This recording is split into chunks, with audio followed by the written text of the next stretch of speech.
रजत ने देर रात आशिका के कमरे में जाकर तोड़ा सवी का विश्वास। सवी अब आशिका और रजत को एक साथ कमरे में देखकर क्या कुछ करने वाली है। क्या सचमुच रजत ने इस बार पार कर दी है अपनी हर हद। हेलो नमस्कार, आप सभी का बहुत बहुत स्वागत है इस तरह से चैनल में। मैं हूं आपकी दोस्त पूनम अधिकारी।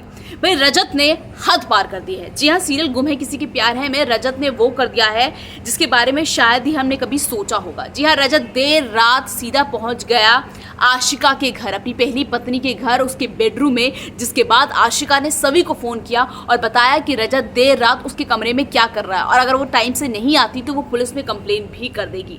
क्या कुछ अब सवी करने वाली है। क्या रजत इस हद तक गिर चुका है कि अर्श जिस तरह उसे जला रहा है, अब रजत ये भी भूल गया है कि अब आशिका उसकी पत्नी नहीं रही, उसकी पहली पत्नी थी और अब उसकी दूसरी शादी हो चुकी है, अब सवी उसकी पत्नी है। और ये सब देखकर रजत की इस तरह की हालत, इस तरह की हरकत देखकर सवी कितनी ज्यादा टूटने वाली है। क्या कुछ सीरियल में और अपडेट होने वाला है वो सब बताने से पहले वीडियो को लाइक करें, शेयर करें, चैनल को सब्सक्राइब करना मत भूलिएगा। जी हाँ, सीरियल गुम है किसी के प्यार है में जहां एक तरफ जो रजत का गुस्सा है वो बढ़ता ही जा रहा है। जब जब वो सही को देखता है वो खुद को कंट्रोल नहीं कर पाता। रजत को भी अब इस बात का विश्वास हो चला है कि अर्श बिल्कुल सच कह रहा है कि जो सही है वो आशिका और अर्श की ही बेटी है। रजत ना कोई सबूत देखना चाहता है, ना किसी तरह की छानबीन करने की तैयारी कर रहा है, कुछ भी नहीं करा। अब देखिए, जिस तरह से बारिश हो रही थी, मुंबई में सारे बच्चे स्कूल में फंसे हुए थे और जब रजत पहुंचा स्कूल में सई को लेने के लिए, घर के लिए, तो वो किसी और बच्ची को उठा के ले आया। मतलब रजत अब ये एहसास ही भूल चुका है कि उसकी बच्ची, अपनी बच्ची को कोई कैसे नहीं पहचान सकता। इतना बड़ा लापरवाह कौन सा पिता हो सकता है। मतलब हद ही कर दी रजत ने।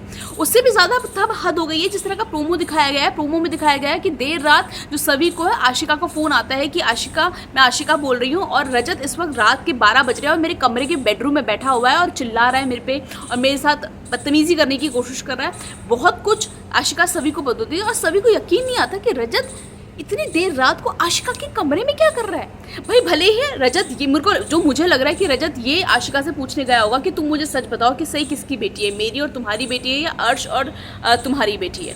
लेकिन ये पूछने का भी तो रजत को सही टाइम तो होना चाहिए। आप रात बेरात किसी के घर में नहीं घुस सकते। और सोचो सभी पर क्या बीत रही होगी कि एक तरफ ना उसे घर में इज्जत मिल रही है, ना वो प्यार मिल रहा है और ना वो सम्मान मिल रहा है जिसकी वो हकदार है। भले सही के लिए सभी ने शादी की थी, लेकिन अब वो शादी कहीं ना कहीं सभी की जी का जंजाल बनती जा रही है।